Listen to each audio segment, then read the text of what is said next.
Tidak usah, pipi Kina tersipu malu.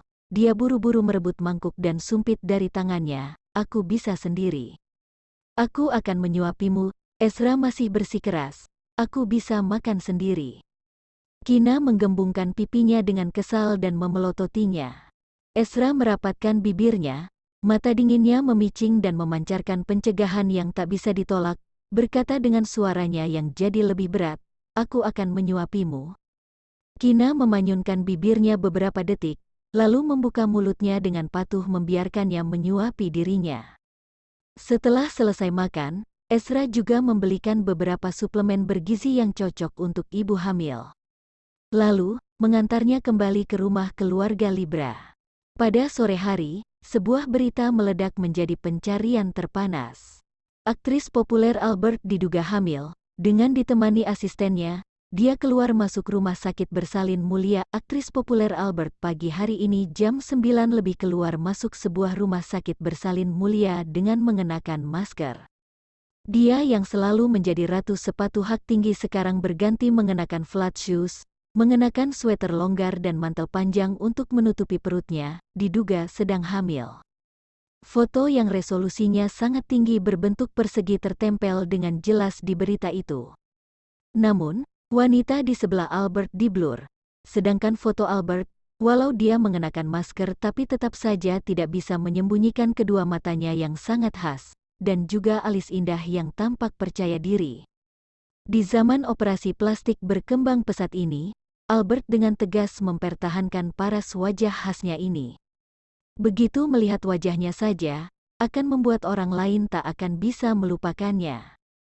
Oleh karena itu, hanya sekilas melihat foto yang tertempel di berita itu, bahkan fans yang hanya lewat di jalan saja bisa langsung mengenalinya. Sebagian besar fans terus berkomentar dan menangis di bawah berita itu. Sial, Dewi kesayanganku akan menjadi seorang ibu. Padahal sudah janjian untuk melahirkan anak untukku. Siapa ayah dari bayinya? Ayo, biarkanlah Dewi kesayangan hamil, tolong. Jangan bermesraan dan membuat iri kami di malam tahun baru ya. Aku hanya ingin makan hidangan malam tahun baru yang mewah dengan tenang. Dewi kesayangan, apa kekurangan menantu, semacam wanita yang sedang kuliah gitu, atau mungkin kekurangan suami? Kalau iya aku bersedia menunggu, Dewi kesayangan akhirnya tidak lagi sendiri. Akhirnya akan berkeluarga, apa ini anak dari Makelar Tama?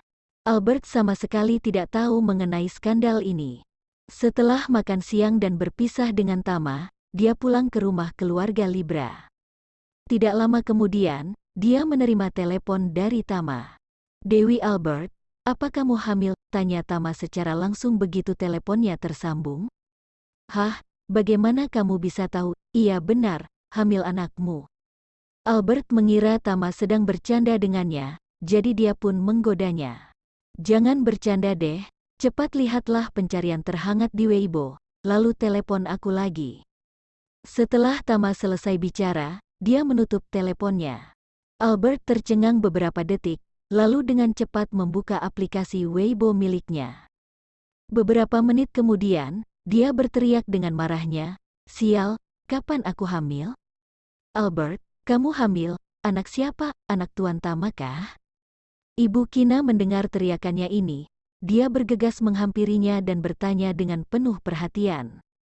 Albert adalah seorang anak yatim piatu, dia tidak punya keluarga. Saat sekolah, dia punya hubungan yang sangat baik dengan Kina, sehingga kemudian Ibu Kina telah menganggapnya seperti anaknya sendiri, dan dia serta suaminya menganggap diri mereka sebagai orang tua angkatnya. Saat tidak ada iklan atau syuting, Albert akan pulang dan tidur di sini. Dia sudah beberapa kali bilang kalau mau membelikan rumah besar untuk mereka, namun mereka menolak. Bukan, aku pergi menemani Kina memeriksa kandungannya hari ini, lalu difoto oleh reporter entertainment, dan kemudian dia membuat berita sembarangan seperti ini. Albert melambaikan tangan menyangkal hal ini, lalu berkata lagi, Tante, aku telepon manajerku dulu untuk menjelaskan dengan sebaik mungkin tentang hal ini. Oh alah ternyata begitu ceritanya, iya sang teleponlah, Cepat klarifikasi skandal itu agar tidak merusak reputasi dan nama baikmu.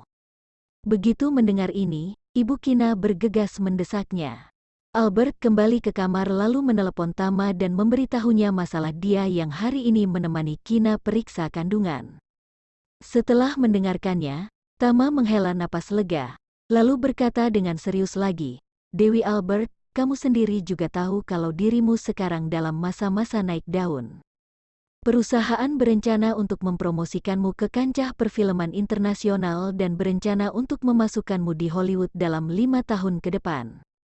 Dalam beberapa tahun ini, kamu pokoknya tidak boleh berpacaran, apalagi sampai hamil dan melahirkan, ingat tidak?" Makelar Tama, "Aku selalu tahu dengan jelas target yang aku kejar. Tolong kamu bicara dan menjelaskan kepada perusahaan mengenai skandal hamil ini. Minta tolong, adakan konferensi pers untuk mengklarifikasi skandal ini, atau bisa juga mengklarifikasi langsung lewat Weibo." Albert berhenti sejenak, lalu menambahkan, "Kina bukan dari industri entertainment, jangan sampai melibatkan dia." Tama tidak langsung menjawab, tapi setelah merenung beberapa detik, "Aku berencana untuk tidak mengklarifikasi ini untuk sementara waktu. Film Malam Tahun Barumu saat ini sedang dipromosikan dengan cukup lancar, dan kurang dari 10 hari lagi, film tersebut akan dirilis. Kebetulan bagus sekali, Marl memanfaatkan skandal yang meledak ini untuk beberapa hari. Tunggu beberapa hari lagi baru nanti kita klarifikasi." Dia seperti tahu kalau Albert akan menolak ini, jadi, Tama melanjutkan dengan berkata, "Jangan buru-buru menolak. Kamu harus tahu kalau filmmu ini tidak hanya sekedar film tahun baru. Film ini akan memerankan peran penting untukmu yang akan menentukan apa kamu bisa masuk ke kancah perfilman internasional dan memasuki Hollywood di masa depan." Albert menghela nafas, "Oke, aku paham, pokoknya jangan sampai melibatkan Kina." "Tenang saja, perusahaan tidak hanya tidak akan melibatkan Kina, tapi akan mencoba menutupinya. Karena bagaimanapun, kamu adalah fokus paling mencolok dalam skandal ini." Momentum meledak dalam film baru ini, setelah mengakhiri panggilan telepon, dan setelah Albert menceritakan sebab dan akibat dari masalah ini kepada Kina. Dia meminta Kina untuk memberitahu Ezra agar dia bicara dengan rumah sakit. Jika nanti ada reporter entertainment datang untuk wawancara di rumah sakit, jangan biarkan rumah sakit bicara apapun mengenai masalah hamil ini. Karena bagaimanapun, keluarga Okto adalah keluarga terpandang nomor 1 di negara R. Begitu kabar mengenai istri tuan muda kedua keluarga Okto hamil terungkap, maka itu pasti akan sangat mempengaruhi kehidupan Kina. Apalagi, reporter entertainment itu lebih menakutkan daripada biro intelijen. Mereka bahkan bisa mencari tahu dan mengungkapkan berita generasi ke-18 leluhur, benar-benar tak bisa diungkapkan dengan kata-kata. Selebihnya mengenai selanjutnya, biarkan Tama dan perusahaan yang menanganinya. Pada malam hari, ketika hendak makan malam, bel pintu berbunyi. Kina sedang hamil jadi tidak nyaman, Ibu Kina sedang menyajikan hidangan di atas meja. Jadi, Albert yang bergegas membuka pintu. Dia melihat wajah Vito yang masam, ekspresinya sangat menakutkan seolah-olah ada yang berhutang 1,6 triliun padanya. Albert tercengang sejenak, lalu dia langsung membanting pintunya. Tapi Vito lebih cepat satu langkah darinya, dia menghalangi pintu dengan kakinya, lalu tersenyum kepada ayah dan ibu Kina sambil berkata, "Om, Tante, aku ada urusan mendesak yang harus dibicarakan dengan Albert." "Vito, kita mau makan. Apa kamu sudah makan malam? Mau ikut makan bersamakah?" Tanpa menunggu ibu Kina menyelesaikan ucapannya, Vito sudah menarik pergelangan tangan Albert dan menariknya keluar dari rumah dan sekalian menutup pintunya. "Vito, kamu gila ya? Sudah gila ya? Aku tidak ada urusan apapun yang harus dibicarakan denganmu." Apalagi urusan mendesak, pergelangan tangan Albert terasa sakit karena ditarik olehnya. Dia langsung memberontak dan memarahinya. Sejak dia digigit Vito si anjing gila ini terakhir kali, dia telah memasukkan Vito ke dalam daftar hitamnya untuk selamanya. Dia bersumpah ke depannya tidak akan berhubungan lagi dengannya, bahkan dia juga menolak beberapa iklan perhiasan milik KRC International. Albert, lebih baik kamu diam sekarang, Vito menoleh dan memelotinya dengan galak. Wajahnya sangat muram dan menakutkan. Seluruh tubuh Albert gemetar ketakutan begitu diteriaki olehnya seperti ini. Dia tidak terlalu sering berhubungan dengan Vito, dia juga tidak terlalu memahaminya. Ini adalah pertama kalinya dia melihat Vito yang marah seperti ini dan sungguh menakutkan. Namun, Vito, kamu mau membawaku pergi kemana? Kalau ada sesuatu langsung katakan saja. Waktuku ini sangat berharga. Albert baru saja berhenti, tapi malah ditarik dengan keras oleh Vito, sehingga dia terhuyung dan hampir jatuh. Jika bisa, Albert tidak akan pernah mau terlibat atau punya hubungan dengannya seumur hidupnya. Vito melihatnya yang tidak mau patuh dan bekerja sama dengan baik dengannya. Jadi, dia langsung menggendongnya di pundaknya, lalu berjalan masuk ke dalam lift. Kamu dasar brengsek, orang gila, cepat lepaskan aku. Api kemarahan langsung melonjak ke dalam hatinya. Dia berteriak keras dengan marahnya, mengepalkan tangannya dan meninju punggung Vito dengan keras. Terdengar suara plak. Vito menamparkan pinggul Albert tanpa ampun dengan telapak tangannya, dan berkata dengan dingin, "Diam." Sial, Vito, kamu ini bukan pria ya, bisa-bisanya memukul wanita. Pukulan dari Albert malah berubah seperti memijatnya, karena otot punggungnya sangat keras, yang ada malah jari-jari Albert yang terasa sakit. Aku pria atau bukan, bukannya kamu sendiri tahu, jawab Vito dengan wajah menggelap. Kamu, Albert pusing karena marah sekali, dan rasanya ingin mencekiknya. Ingat baik-baik ya, jangan sampai membiarkanku pulang ke rumah keluarga Libra hidup-hidup. Kalau tidak, aku akan melaporkan perbuatanmu di depan Kina dan memintanya untuk menyuruh Tuan Muda kedua untuk menegakkan keadilan tanpa peduli kekerabatan dengan membunuhmu dasar bajingan. Dia tentu tidak bisa melawan dan bersaing dengan Vito. Tapi ada orang yang bisa, kakak keduaku sudah bercerai dengan Kina. Vito menghela napas dingin, seolah menertawakan ketidaktahuannya, bahkan jika dia masih mencintai Kina, tidak mungkin dia akan berbuat sesuatu kepadaku hanya demi kamu.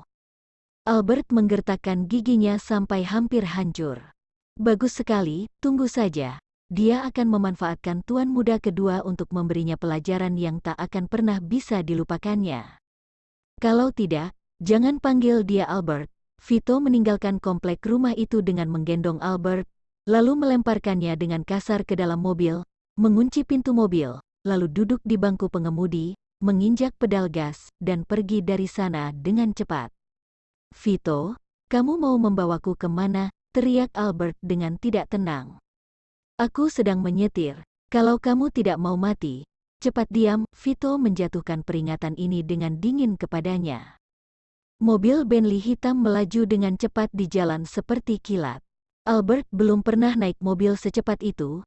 Melihat pemandangan yang mundur dengan cepat di depannya, wajahnya jadi pucat ketakutan, punggungnya yang bersandar di bangku sudah berkeringat dingin tidak karuan. Detak jantungnya berdetak dengan cepat seolah hampir melebihi kemampuan jantung untuk berdetak. Tenggorokannya seperti tercekik hingga tak bisa berkata apa-apa. Entah sudah berlalu berapa lama, mobil akhirnya berhenti dengan suara rem cit yang keras. Albert yang tidak siap hampir menabrak kaca depan. Belum tersadar dari keterkejutan ini, pintu mobilnya sudah dibuka, lalu dia digendong lagi dari mobil oleh Vito. Albert digendong dengan sangat tidak nyaman, dia mengangkat kepalanya dengan susah payah, dan melihat kalau dia ada di rumah sakit bersalin swasta. Dia berteriak keras dengan marah, Vito, untuk apa kamu membawaku ke sini?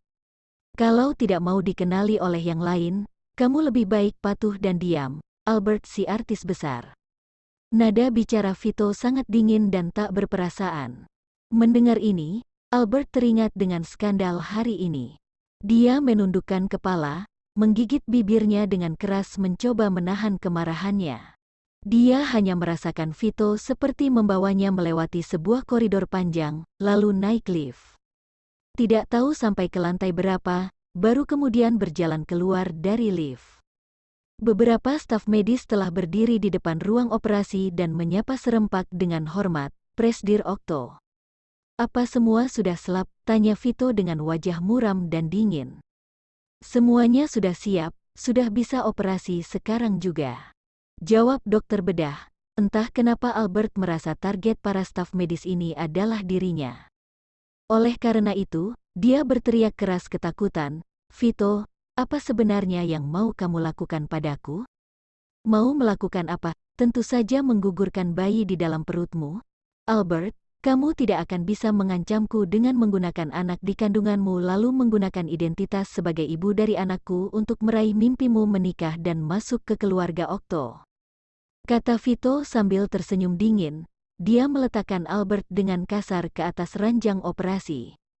Albert baru saja ingin melawan dan memberontak, tapi langsung dipegangi oleh 2-3 staf medis. Matanya sudah memerah karena marah sekali. Dia memaki dengan keras, "Vito, kamu dasar gila. Aku sama sekali tidak hamil, kalian cepat lepaskan aku. Kamu kira aku akan percaya padamu? Jika kamu tidak hamil, sejauh aku pemahamanku mengenai karaktermu, perusahaanmu atau akun sosialmu seharusnya dalam beberapa jam tadi sudah mengeluarkan pernyataan klarifikasi skandal ini." Vito menghela napas dingin, lalu memberi isyarat dengan kedipan mata kepada dokter. Para staf medis pun dengan cepat mendorong ranjang operasi itu masuk ke dalam ruang operasi. Albert didorong masuk ke dalam ruang operasi dengan cepat. Pada saat pintu ruang operasi ditutup, Albert memelototi wajah Vito dengan matanya yang memerah penuh kebencian. Matanya dipenuhi dengan air mata kesedihan, bibirnya digigit sendiri sampai berdarah. Dia rasanya ingin sekali membunuh Vito. Selama hidup 25 tahun, ini pertama kalinya dia dipermalukan seperti ini. Dendam ini, dia Albert pasti akan mengingatnya baik-baik. Setengah jam kemudian, Albert berjalan keluar dari ruang operasi dengan wajah yang sangat pucat, tanpa ekspresi dan begitu dingin seperti iblis perempuan yang baru saja merangkak keluar dari neraka. Kepala dokter bedah dengan cepat berjalan ke depan Vito dengan keningnya yang sudah berkeringat dingin, lalu berkata dengan perasaan bersalah, "Presdir Okto, Nona Liam tidak sedang hamil." Bagaimana mungkin? Ekspresi wajah Vito berubah drastis, berubah sangat buruk. "Iya benar sekali, Nona Liam memang tidak sedang hamil. Jika Presdir Okto tidak percaya, Anda boleh pindah ke rumah sakit lain untuk memeriksakannya," kata kepala dokter bedah itu. Keringat dingin sudah di keningnya sudah menetes di sepanjang pipinya. Dan sama sekali tidak menyangka dengan kekacauan yang besar ini. Plak, terdengar suara yang keras dan lantang ini. Albert dengan seluruh kekuatannya yang tersisa menamparkan Vito yang masih tercengang. Dia menamparnya sampai wajahnya teralih ke samping, sudut bibirnya berdarah. Kuku Albert yang indah, keras dan dingin menggores pipi Vito yang mempesona. "Vito, aku tidak akan membiarkan hal ini begitu saja. Aku benar-benar bersyukur Kina menikah dengan kakak keduamu. Begitu aku pulang ini, jika aku tidak bisa mempermainkanmu sampai mati, maka margaku bukan Liam." Setelah dia melontarkan ucapan kejam dan dingin itu, dia dengan cepat berlari menuju lift. Albert tidak naik lift ke lantai pertama. Dia tahu beberapa trik kejam Vito, jadi dia berhenti di lantai tertentu, lalu berlari ke kamar mandi dan menelepon Tama dan memintanya untuk menjemputnya. Setelah Tama tiba di rumah sakit dengan seorang asisten, dia langsung pergi ke kamar mandi wanita. "Albert, apa yang sudah terjadi? Ayo pergi dari sini dulu, pergi ke rumah Kina." Albert melihat Tama datang seperti melihat penyelamat hidup. Dia bicara dengan suara gemetar. Dia tahu kalau pada saat ini tidak seharusnya membuat Kina dan orang tua Kina khawatir. Tapi dia tidak bisa menerima hal ini. Masalah ini hanya bisa menggunakan bantuan dari Kina, dengan meminta tuan muda kedua untuk memberi sanksi kepada bajingan itu. Jika tuan muda kedua berani melindungi Vito, Kina pasti tidak akan pernah membiarkan Albert sedih, dan tidak akan pernah menyerah begitu saja. Tama melihat wajah Albert yang pucat sekali, dia tak banyak bertanya, dan langsung membawanya keluar dari rumah sakit bersama seorang asisten.